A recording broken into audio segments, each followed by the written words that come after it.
Clive Barker Podcast audio commentaries. Thanks to your generous donations to our Kickstarter funding campaign, Clive Barker Podcast presents Fundraiser 6, Bill Seeker.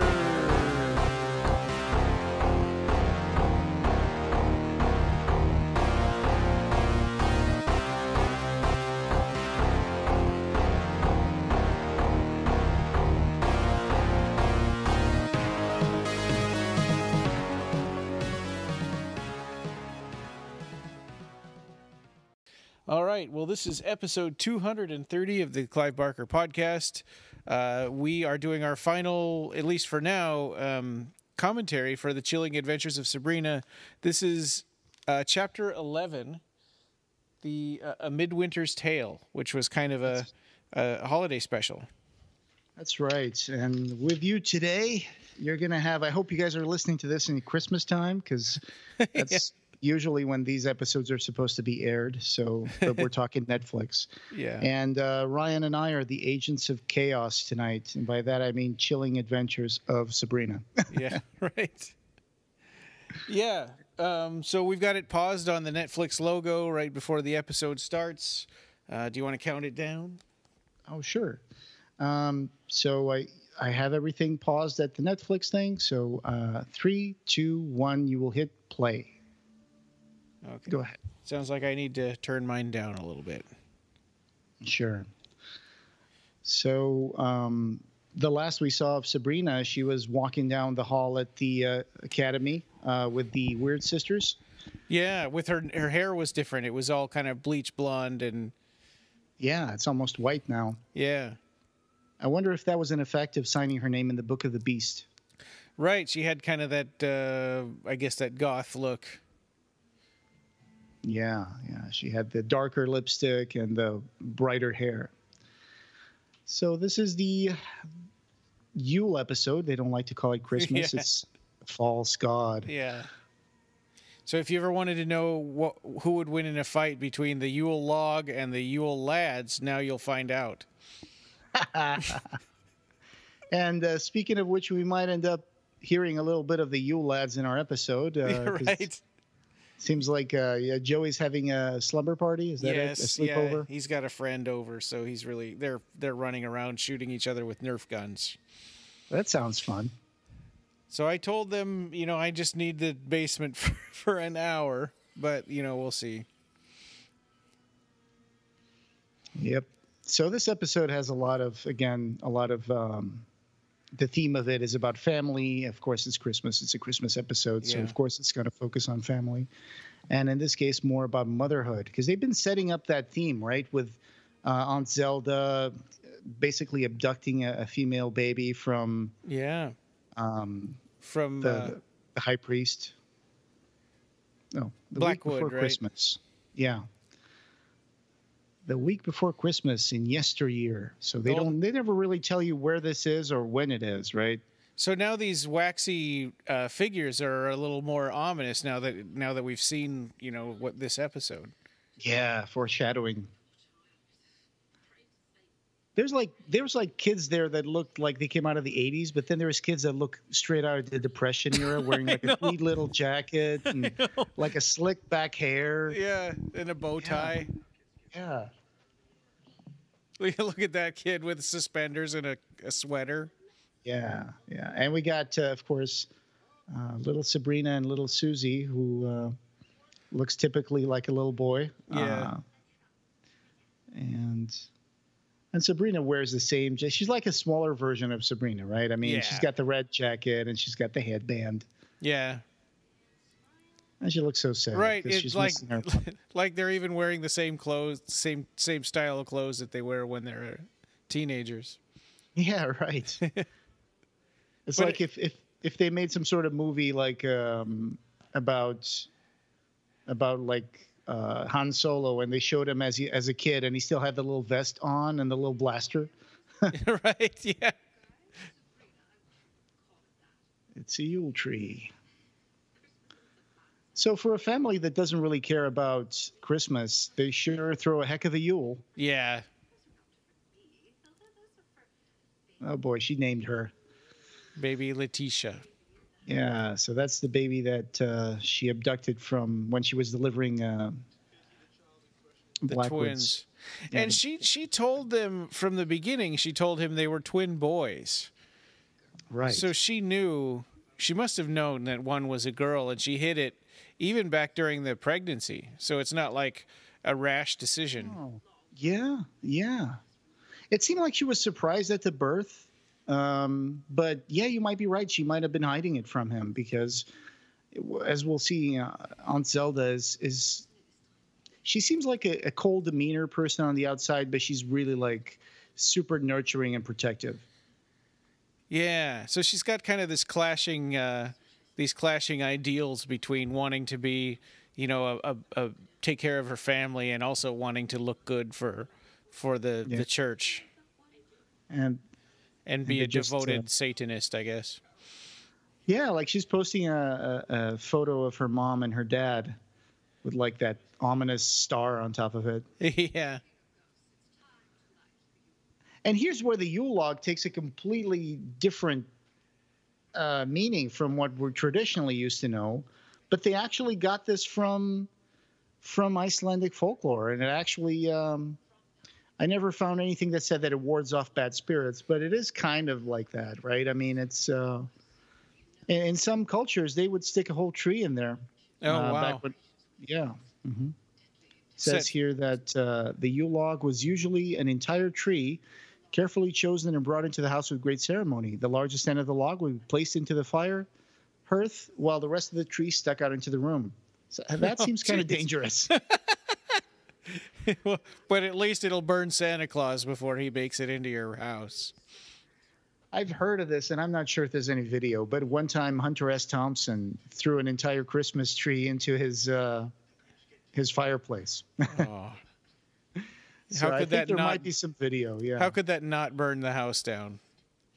Yeah, it depends if you have a big fireplace, I guess. Yeah. You'll definitely get lots of sparks and dark smoke into your living room for sure. Yeah.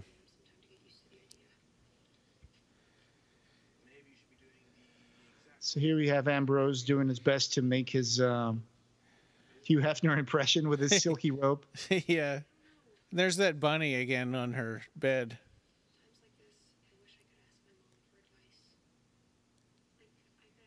Yep. You know, in Cornwall in the UK, the log is called the mock. Yep. And in places in Provence, France, the whole family helps to cut the log down and burns a little bit each night. So this is another interesting thing here, where it's this running theme of Sabrina wanting to, she's gonna do some spell, or do something that if she had asked her aunts, they would have said no. Yes, and it's a meaningful date, and she has to do something extremely dangerous. Because the veil between the living and the dead is the thinnest on the equinox. Wasn't that the same when she did the seance to get Tommy's soul back or something? Or the solstice, I mean, not the equinox. Yeah. Right. That seems to be a recurring theme with how they write this show. But she brings an important point, because when she went into limbo to get Tommy's soul, she's telling Ambrose that she saw her mother. And I think, call me crazy, but I've been wondering about, I think I mentioned this in the previous episode commentary, but I was wondering what they were trying to set up, because I think I remember the mother saying something like, oh, you're Sabrina, but they told me my baby died or something. I think I remember that. Yeah. So, yeah, further ahead, we're going to see that didn't really translate into anything shocking. Yeah, that seems like a weird kind of a loose end, or I don't know, unless maybe someone in limbo tricked her into thinking that Sabrina was dead. But that could have been it. It's kind of a weird, but I took it to mean like she, they took her baby away from her at delivery. Right. Yeah. Mm-hmm. That's what I thought so too. And I was like, have they been lying to her about, Sabrina before she died? But then this episode sort of belies all that, and then Zelda's saying, I wish you had told us you were going to do this seance because we would have helped you. Yeah. Well, we're going to be seeing her mother. She's going to talk about the seance here. So, of course, she's going to do the seance. Like Miss Wardwell says, there's no way I'm going to dissuade you of this, right? Because she wants the Book of the Dead so she can bring back the spirit of her mother and ask her some questions about matters of the heart.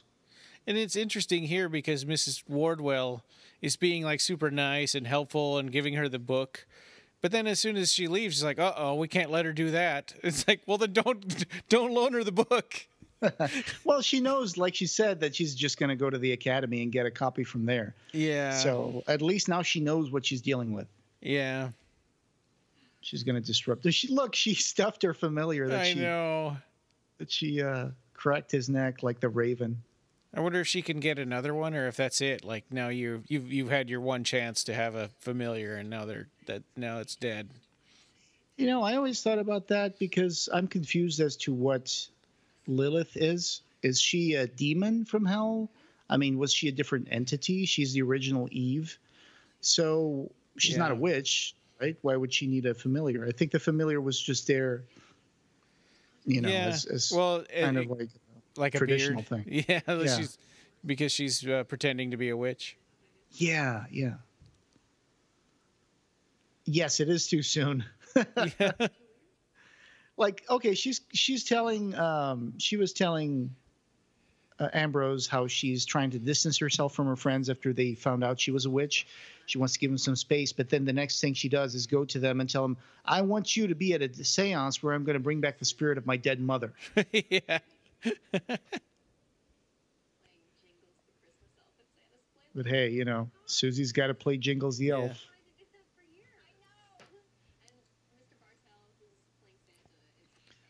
When she says that Mr. Bartels is the Grinch, the guy who plays Santa at the mall. Yeah. That's a lot of foreshadowing there. Yeah. You're a foul one, Mr. Grinch.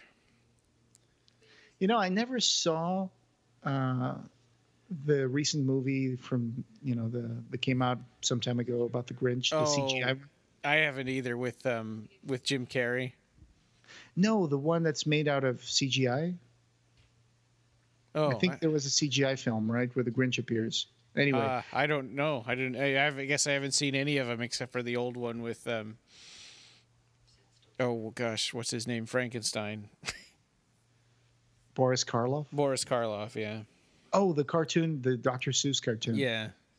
I never saw that either because we just didn't get Dr. Seuss in Portugal. It was more of an American thing, yeah. Yeah, and you couldn't really translate books like that very well, I guess. It's all like rhyming and wordplay and stuff in English. It would have to be translated, of course, yeah. They would have to come up with meaningful translations. Yeah. So here she is with her boyfriend, Harvey. And all of a sudden, they moved into like a empty chemistry lab. I thought they were at the library.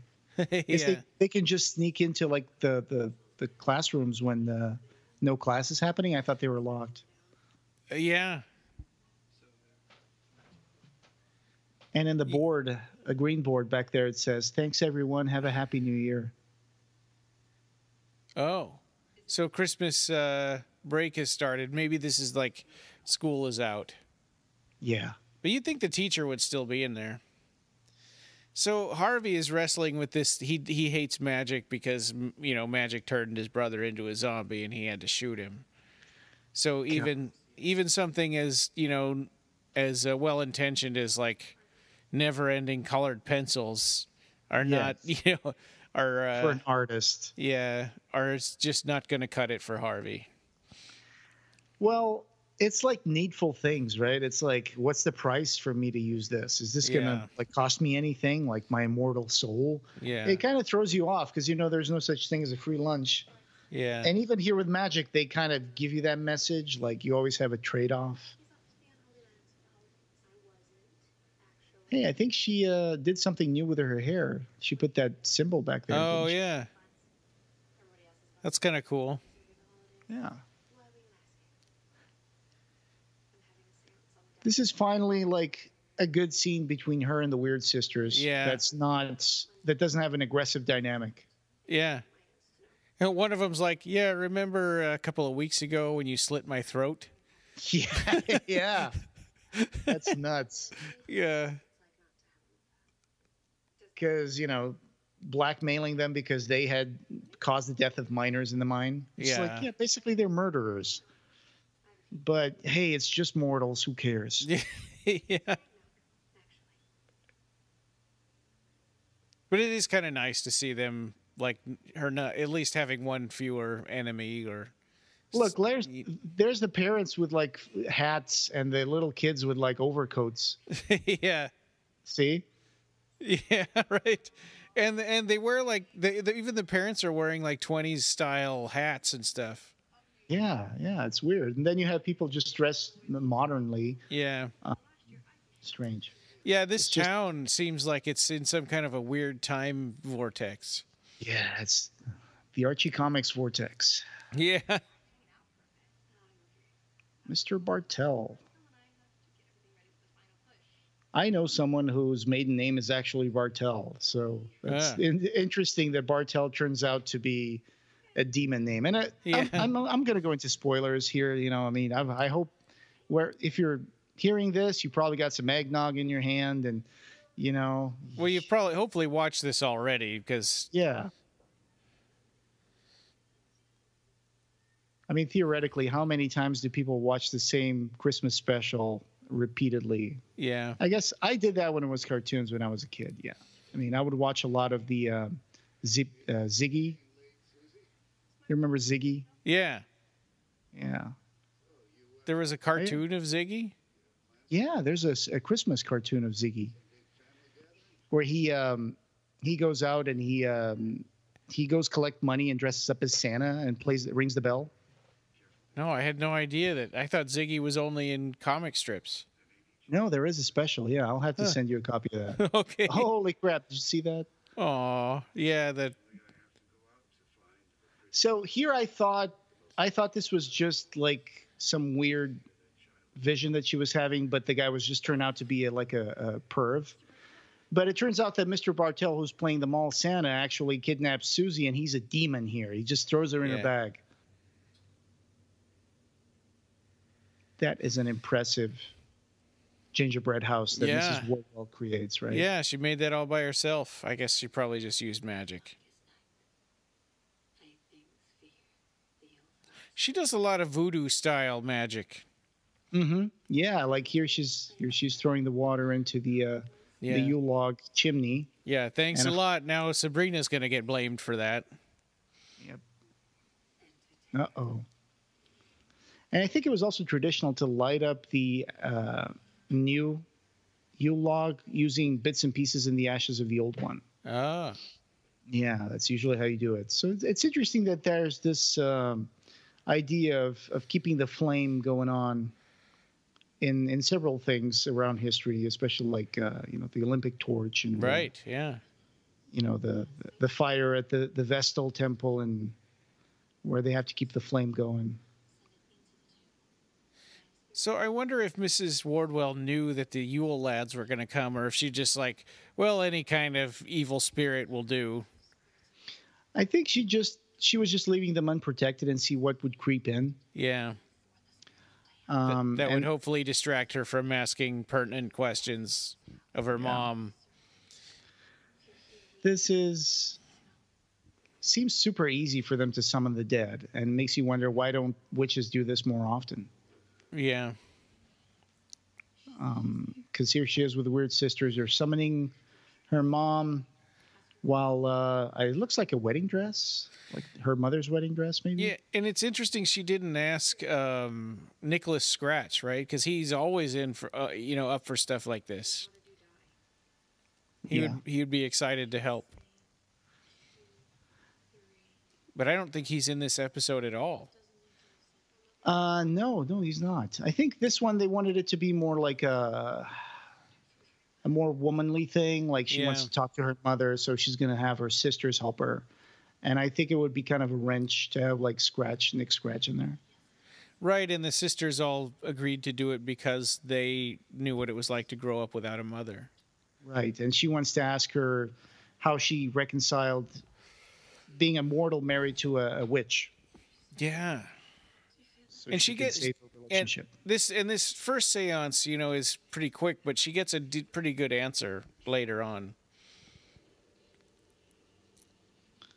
Yeah, so this is a nice shot here. It's yeah. And I like that, the Weird Sisters are getting this intimate experience with Sabrina as well.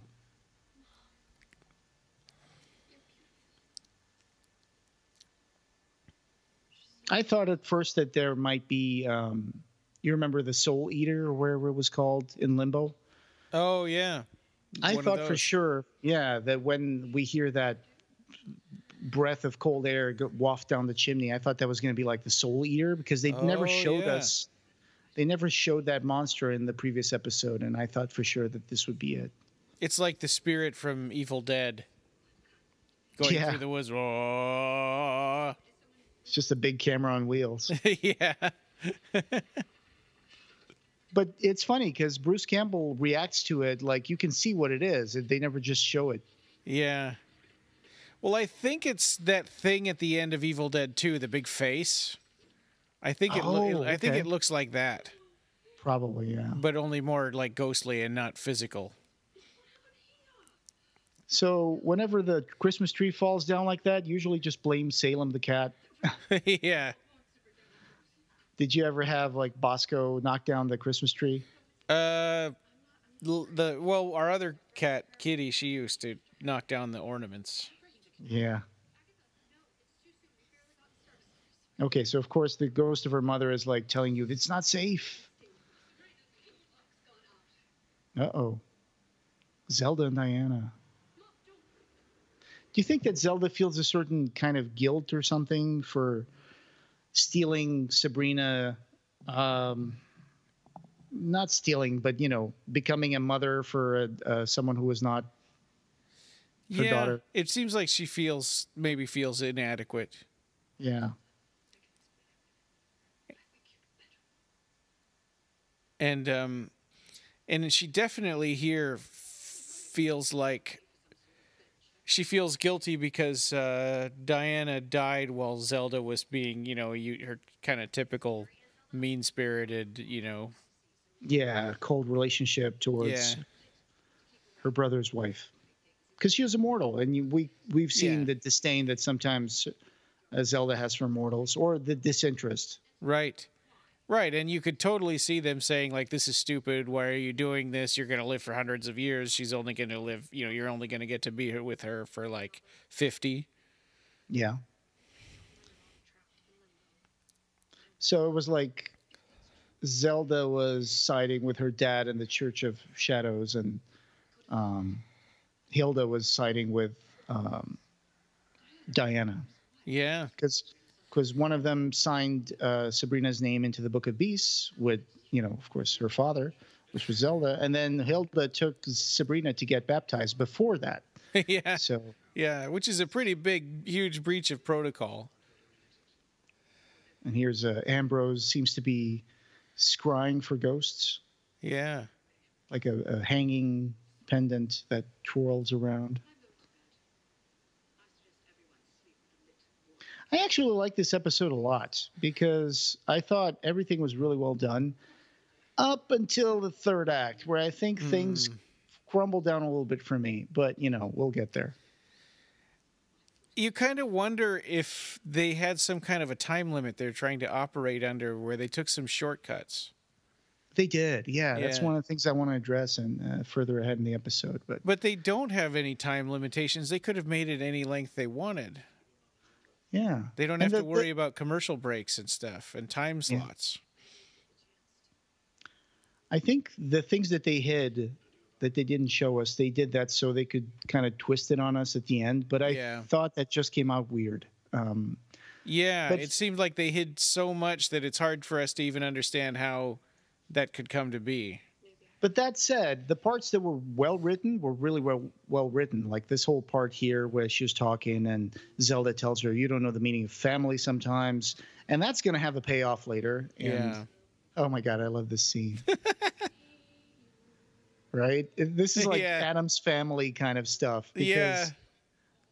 Zelda is playing peekaboo with a baby, but she's literally like being scary and creepy. Yeah, and the baby's is in a black cradle with black sheets and Yeah, and I swear to God, those things are cut in zigzag.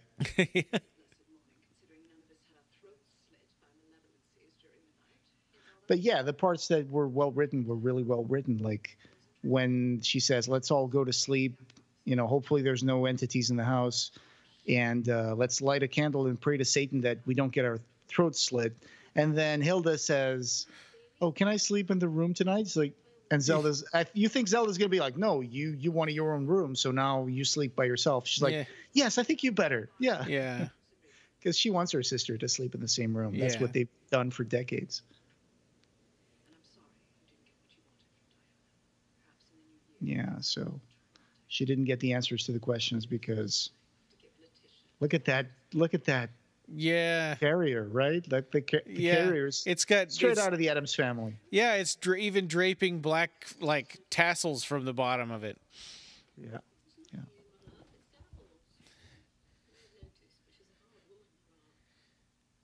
I thought it was interesting that Sabrina was trying to get, you bring your mother back from the dead, something that you would never imagine could happen. And the first thing you ask her is like, okay, how can I help you get out of limbo? But then the second thing is like, Mom, there's a boy. And I'm like, oh my God, that's kind of pushed in there a little bit. Yeah. Feels like they could have taken their time with it and Yeah. addressed that at a later stage or in a different way. Yeah, it's like the time's ticking, I guess, gotta Yeah. cram as much stuff as I can in however much time before she has to leave. That's a good point. This is one of those funny things that they did with the whole witch thing, which I liked, which is when they come up with this sort of thing, which doesn't alter the fabric of reality or whatever. It's just, hey, it's enchanted eggnog because Harvey's dad is a freaking alcoholic and he just drinks every day. I guess I would too after I come back home and I see the corpse of my reanimated son with his head blown off. But Yeah. this eggnog is going to make him stop drinking. So that's one of those funny things. And Sabrina, this is kind of another example of Sabrina's hubris, I think, because she didn't even ask her boyfriend if that was okay, Harvey. Yeah, that's right. And it's going to bite her back in the butt. Yeah. Because he doesn't like magic. It seems like he's just a simple guy. He just wants to have a simple life. I mean, he's got artistic tendencies, of course. He does all those drawings and stuff, but he doesn't want to be a miner like his dad. But he's still kind of like a, meat and potatoes kind of guy. Yeah. So he doesn't trust magic after what happened to his brother. Yeah. Oh, this is creepy to the extreme. Yeah. It's a little bit, it reminds me a little bit of like Jeepers Creepers. Yeah. That or that movie, I think it's called Insidious or whatever. Oh, yeah. Where that demon from Limbo or whatever plays the record.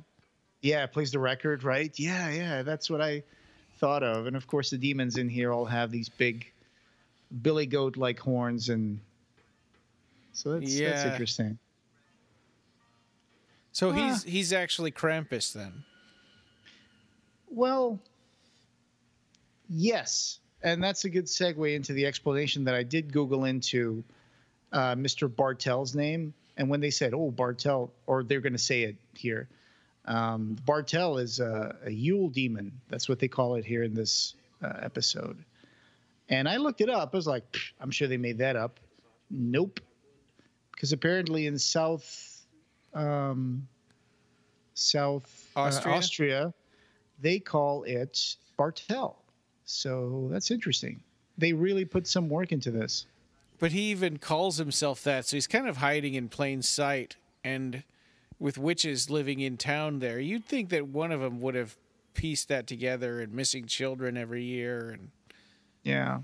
If I go to Wikipedia, it says here, North American Krampus celebrations are a growing phenomenon, which is true. I mean, you can find those Krampus parades now on YouTube. Yeah.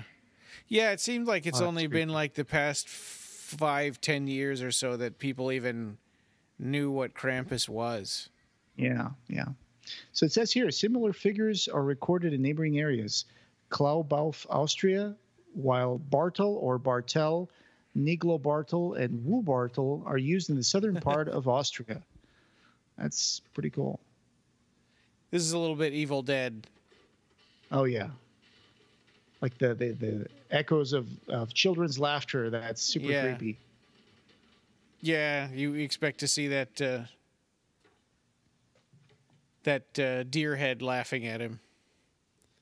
I just thought that dead corpse that is reanimated and appears Yeah. behind him, it was weird because the hair is white, but the face looks just like a young person's face, Oh, yeah. right? I would expect Yeah. it to be a little more haggard or like an older Yeah. person. Instead, it just looks like they stuck a white wig on top of like an actress, Oh, a I young gotcha. actress. She always makes mountains of food. Yeah, that's something that I always expected Christmas. I grew up with a family with lots of aunts. And so for Christmas in Portugal, you always have lots of desserts. You'll have like custard, you'll have, you know, fried dough covered in sugar and cinnamon. You'll have stuff made out of baby pumpkin. Lots of stuff. This is a good suspenseful part here because they keep focusing in on the knife block and you expect the knives to fly at her.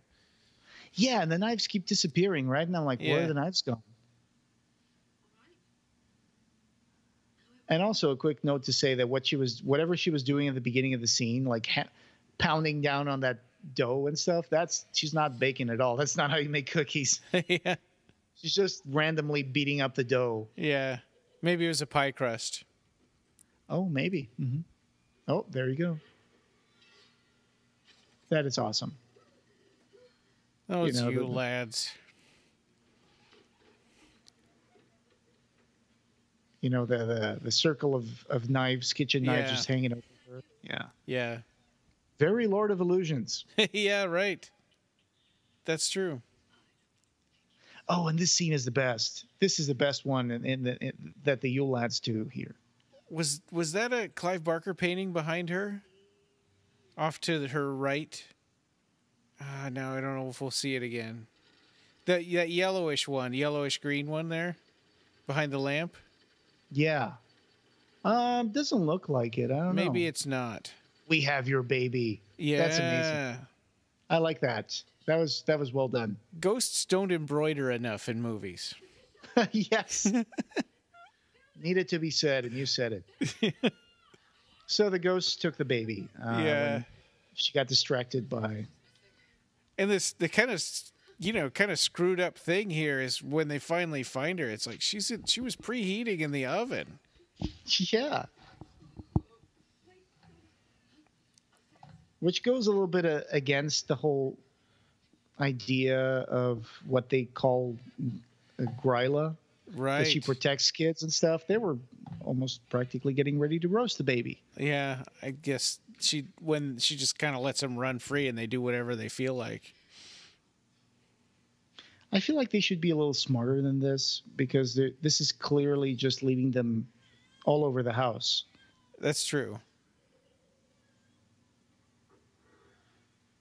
Yeah, like maybe they could do some kind of magic to find this baby. It seems like whatever protects that house, it's very vulnerable to being invaded by spirits because this is not the first and probably not the last spirit that is going to invade the house, right? I mean, the dream demon, right? The nightmare demon. I'll be interested to see what happens in season 2. Yeah. The house is gigantic, though. It looks like the house in The Haunting of Hill House in some ways because they have like I wouldn't call it a greenhouse. Yes, it is a greenhouse. They have a greenhouse. They have all these like lovely like mirrored windowed doors and stuff. There's the baby. What's with witches and sticking babies in ovens? Yeah, right.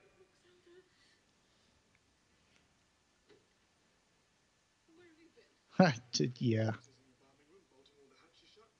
So he said bodies. So how many bodies do Yeah. they have down there in the Yeah, morgue? you'd think they wouldn't have. I mean, it seems like how many people die at one time in this town that they would only need like maybe 2 or 3 of those. Hey, you know what? This is so cartoony that you have to assume every time that this is a mortuary, so they're going to have dead bodies down there, Yeah, right.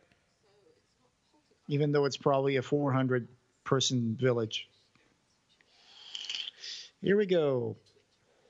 Yule lads. And you know what? That is true. Because Gryla and the Yule lads are real. I mean, a real legend. Yeah. They are actually part of Icelandic Christmas folklore. Gryla has a husband. So it's Gryla and Lepaludi. And she's a giantess with an appetite for the flesh of mischievous children. Oh, wow. She cooks in a large pot. So this is going to be totally opposite to what they paint her out to be in this. But There sure are a lot of old European legends about things that eat children. yeah. That's what they use to control kids. Yeah. The Yule lads are the sons of Gryla and Lepaludi. They are a group of 13 mischievous pranksters who steal from or harass the population, and all have descriptive names that convey their favorite way of harassing. They come to town one by one during the last 13 days of Christmas, and they leave small gifts and shoes that children placed on windowsills. I guess that's where they get it from. Wow. But if the child has been disobedient, instead they leave a potato in their shoe. And I think I've been visited by a Yule lad before. Some of our listeners may remember. I might have mentioned this one time. My grandfather stuck some vegetables in my stocking. Oh, that's right. Christmas. Yeah, I forgot about that. And then he told me, you can't eat toys. And I'm like, okay. Yeah. Now the truth has come out. It was the Yule lads. Yeah.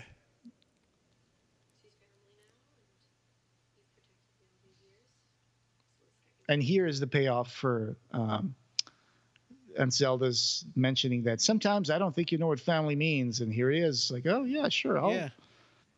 I'll cover your child abduction. She's part of our family now. I expected Gryla to be a little older. But cool costume, cool makeup. It's kind of interesting how all of these folklore legendary creatures all exist in the surrounding area of Greendale. Yeah. Do you think she's an actual still living witch, like immortal witch, or do you think she's one of the entities like the demon Bartel? I thought that they said she had died, that she's a spirit or something, but she doesn't she doesn't look like one. Because they offer her food and then she wants to drink some gin. So yeah, maybe she is just a witch. I was confused in that. Yeah. So, hey, let's drink. We're all witches here. Let's all have a drink. It seems like they're going to go away scot-free. Yeah. It's like, what's with witches and cannibalism, though, right? Yeah.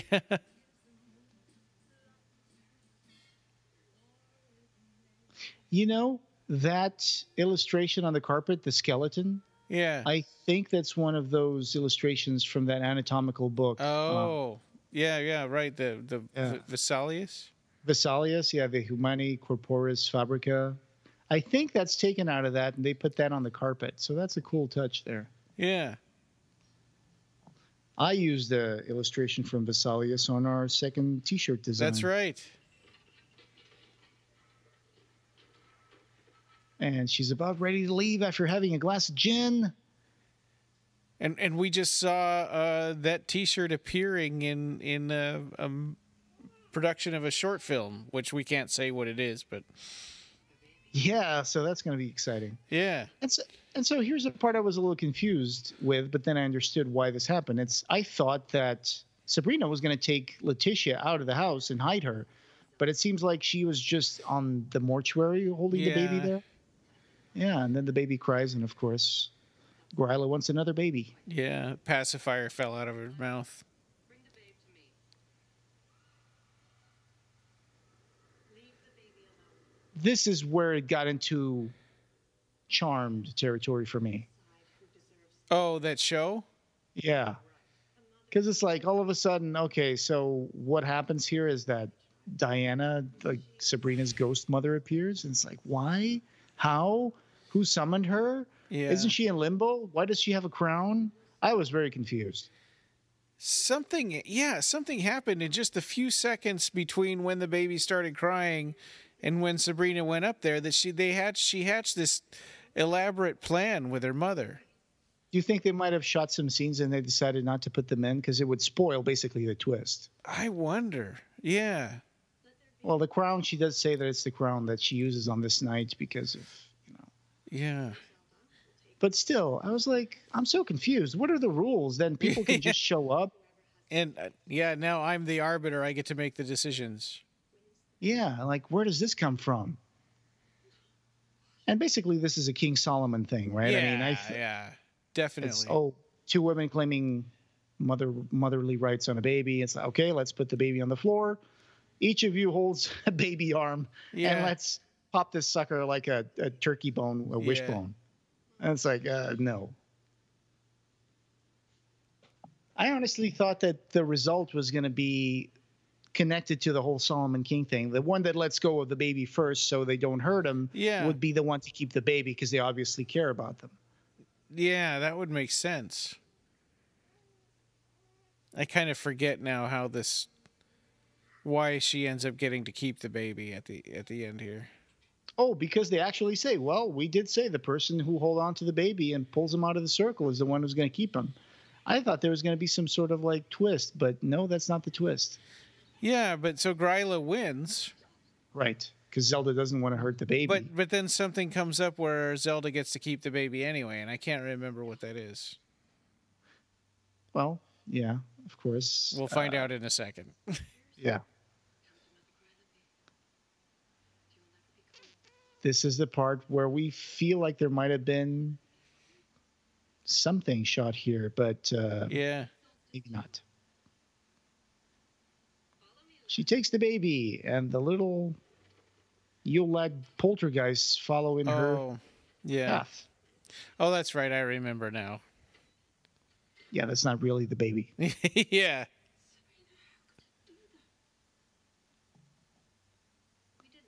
Yep. They didn't give her the baby. What they did was gave her like a charmed item that looks like the baby. And I'm like, you can do that? Yeah, like a teddy bear or something. Yeah, this is very Deus Ex Machina. It's like whenever this story needs to come up with a twist, they just make some. In Star Trek, it's technobabble, right? It's like, the moon's gravitational orbit field is interfering with our scanners. And here it's like, we just charmed a teddy bear and made it act out like a baby, and we tricked this super powerful witch that wouldn't see through this ruse. Or in Star Trek, Spock would just come up with a new power that nobody knew he had before. Yeah. That's all Vulcans can do that. And what stops Gryla from just walking back into the house and saying, hey, this is not a baby, this is a teddy bear, give me the baby. Yeah. Or else I'm going to do whatever I was going to do before this. Well, and then somebody's pounding on the door and she thinks it probably is Gryla. She's already figured out she's been tricked. Yep. I don't know why it wasn't Gryla. I know. Okay, so we're back to the Susie storyline now. Yeah. And of course, she had a cunning vision. Mm-hmm. I had one of my cunning visions, Boldrick. Yeah. So this turns into that House of Wax with Vincent Price kind of thing, right? Yeah. Where, this demon turns the kids into wax figurines and then puts them for next year's Mall Santa display. Yeah. All right. But over all these years, nobody ever said, hey, this wax figure is crying at me. But get this. This is the part that I thought was the weakest point of the writing. It's like, well, how do we find where Demon Bartel lives? Oh, yeah, let's just check the pages. The yellow pages. Yeah, the white pages. Yeah. Oh, the demon has his address in the phone book. Of course. Why wouldn't he? They live in a time when, or they live in a place, I guess, where people still use the phone book. Yeah, I wonder if the Academy of the Academy of Shadows and whatever is on the phone book as well. Yeah, right. Just come to Gehenna Station in the middle of the freaking woods. Yeah. We got warlocks and witches. They never go. Do they go? They don't go back to the party that Ambrose is in, right? They just like he goes and has fun, and that's kind of the end of his part of the show. That's right, which seems like a big set and a big like location to make just for that one scene, and then it's like nothing else is going to be shown there. Ah, the wax. Like, how big is that house? Is that his basement? Yeah.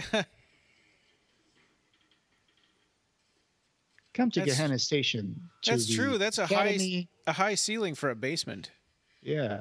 The Academy of Dark Arts. Yeah. 666 666 666.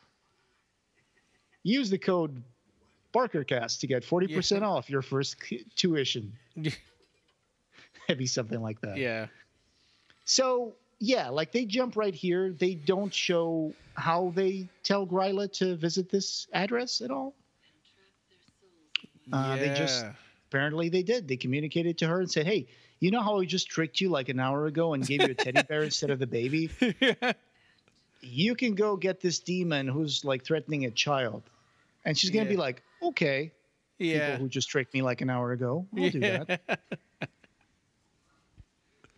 Yeah, so they never showed that conversation, and that seems like an important thing that we missed. Yeah. They just explained that, oh, don't worry, she'll do it. You know, she protects children above all else. Yeah, which in fact she doesn't. In real Icelandic myth, she ate children too. Yeah. She still ate them. Yeah. It's like, here it is. Oh, Susie. Oh, praise Satan. Yeah. And here's the more contrived part of the whole thing. It's like, I'm fine, but there's a demon in there and a witch. Oh my God, my dad, how I'm going to explain him?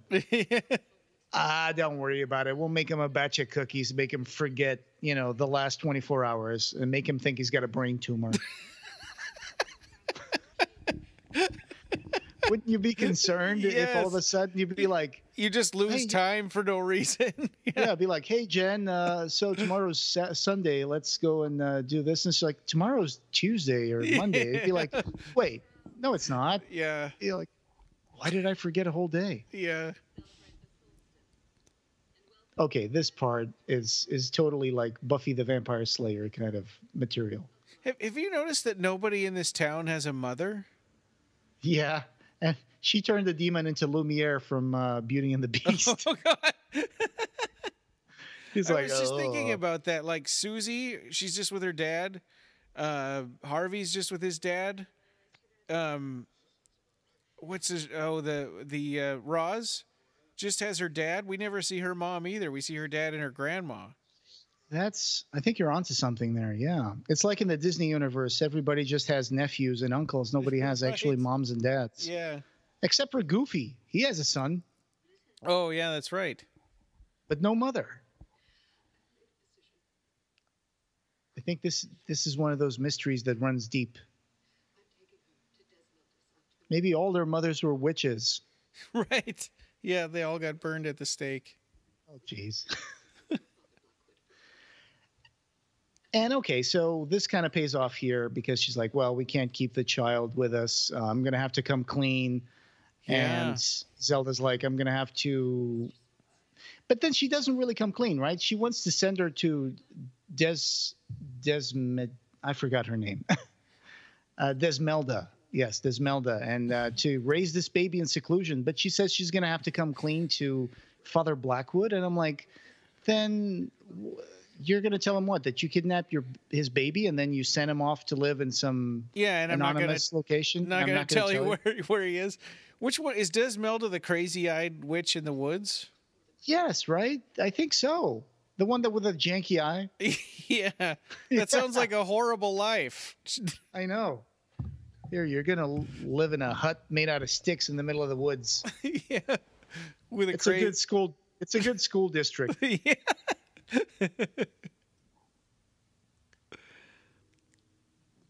Man, that log never burns out, huh? Yeah. looks like it's made out of stone. Oh, here we go. We don't have much time. I don't know what the rules are. Yeah. How can you just show up? Yeah. If you don't have much time, why'd you disappear for so long? Yeah. And then it turns out that she was stuck in limbo for 16 years just because she didn't know if Sabrina would have a good life. And now that she sees she's loved, I could move on. Yeah, and it seems like in other stories, that's when people are ghosts in the mortal world, right? It's because they have unfinished business and they don't want to leave the world. But that's not why they don't end up in limbo, because she can't see what's going on from limbo. Right. So she would be stuck there forever, right? So she would never get any sort of resolution. Yeah, it's strange. Or you can just call that actress from that TV show Medium and yeah, right. She says, "Oh, you see the light? Just walk into the light." Okay. Like if someone showed up and said, "Oh, I can see your loved one. He's dead. He's a ghost. He's talking through me, but you can't see him and you'll never see him. But trust me, because, he has unfinished business." I'd be like, "No, thank you." And here's a restraining order. God.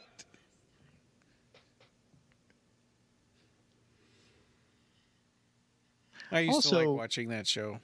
Yeah. Also, wasn't that house with a Yule log burning impervious to spirits coming in and manifesting themselves? Or maybe just evil spirits. I guess. Hey, back to Mrs. Wardwell's house. Yeah. Lilith. That is a really nice looking gingerbread house. I visited the Winchester Mystery Mansion once. Oh, really? Yeah, it's in San Jose, right across the street from a gigantic luxury mall. So it kind of takes away a little bit of that mystery, because it's like, wow, this house is like right in front of a gigantic mall. But you go in there and you see like the weird things, like the stairs going into the ceiling and the little tiny stairs, because the lady that had that built had arthritis and couldn't raise her legs too high. So the steps and the stairs are really, really shallow. Oh, God. I would hate that. Yeah. But they had a gingerbread copy of the Winchester Mansion inside the gift shop, and it was gigantic. And it was amazing that it was still there, because that thing was like built in the 80s or something. They had it inside a glass dome. I don't know if they preserved that thing with anything, but yeah. Because all it is just gingerbread cookies and sugar, right? Yeah. Frosting. Okay, here's Harvey's. I think I interpreted this conversation between Sabrina and Harvey as kind of him saying, listen, I don't like magic, and thanks for doing that for my dad, but here's the magic, coloring pencils. I just don't want you to use that magic around me ever, just because I don't trust it. Yeah, but to her, it's bigger, right? It's like you don't. Now that you know who I am, you don't love me anymore for who I am. You want me to be somebody who doesn't use magic. Or maybe he wants to keep things the way they are, but he just doesn't want to see the magic. Because Sabrina's mother says, she asks her, "So how did you two reconcile the idea of you being immortal, he being a warlock or a wizard?" And she's like, "Well, I followed your dad down the path of shadows for as long as I could, but I promised myself I wouldn't send anybody else down the same path." Yeah. So basically it means like you can kind of contain it, I guess, as long as you just respect your boundaries and, you just don't do magic with Harvey. You know? But I guess it would be hard to live with him and she's still having to beat a demon every week like she seems to do here. It's a merry solstice. I can't believe he's talking about the child abduction right in front of his boyfriend there, and that guy works for Father Blackwood. Yeah, but maybe Zelda came clean. I don't know. Yeah. Like, whatever. And Satan blesses everyone. Oh, Sabrina's tiny. Sabrina is like the shadow tiny Tim. Yeah. Are they drinking tea, or that looks I like don't know tea? what that is. Yeah. Cinnamon stick, Or maybe apple cider. apple cider. Yeah.